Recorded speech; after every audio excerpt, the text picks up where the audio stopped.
রঙিন পাখি টুনটুনি ও তার বন্ধুরা। এক দেশে ছিল এক ছোট্ট সুন্দর পাখি, তার নাম ছিল টুনটুনি।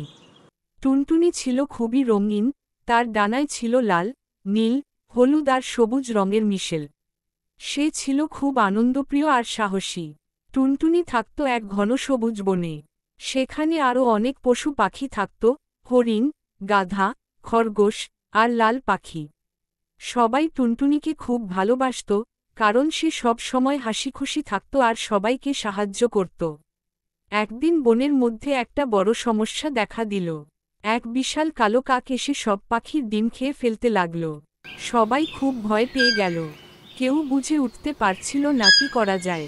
তখন টুনটুনি বলল, আমরা সবাই মিলে যদি চেষ্টা করি, তাহলে কাকটাকে বনের বাইরে তাড়ানো সম্ভব। লাল পাখি বলল, কিন্তু কাকটা অনেক বড়, আর আমরা তো ছোট পাখি। টুনটুনি হেসে বলল, ছোট হলেও যদি আমরা একসাথে থাকি, তাহলে আমরা শক্তিশালী। পরের দিন সকালে টুনটুনি সব পাখিকে জড়ো করল। তারা সবাই মিলে ঠিক করল, আর না, এবার কাককে উচিত শিক্ষা দিতেই হবে। সবাই মিলে একসঙ্গে কাককে ঘেরাও করল।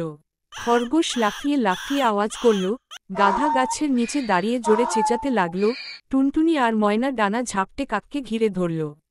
এত পাখি আর জানোয়ার একসঙ্গে দেখে কাক ভয় পেয়ে গেল, তার চোখ মুখ কুঁচকে গেল, আর সে কাঁপতে কাঁপতে এক কোনায় গিয়ে বসে পড়ল। ভয়ে কাঁপতে কাঁপতে কাক প্রতিজ্ঞা করল যে সেই জঙ্গলে আর কোনোদিন ফিরে আসবে না। তারপর সে চলে গেল বন ছেড়ে। বনের সবাই খুশি হয়ে গেল। ডিম আর কেউ খাবে না, ছোট পাখিরা নিরাপদ থাকবে। সবাই টুনটুনির প্রশংসা করল। সে বলল, আমরা সবাই মিলে যদি কাজ করি, তবে বড় বিপদকেও হার মানানো যায়। এরপর থেকে টুনটুনি শুধু রঙিন পাখিই নয়, বনের সবার প্রিয় নেতাও হয়ে গেল। ওর বুদ্ধি, সাহস আর বন্ধুত্ব সবাইকে একসাথে রাখত।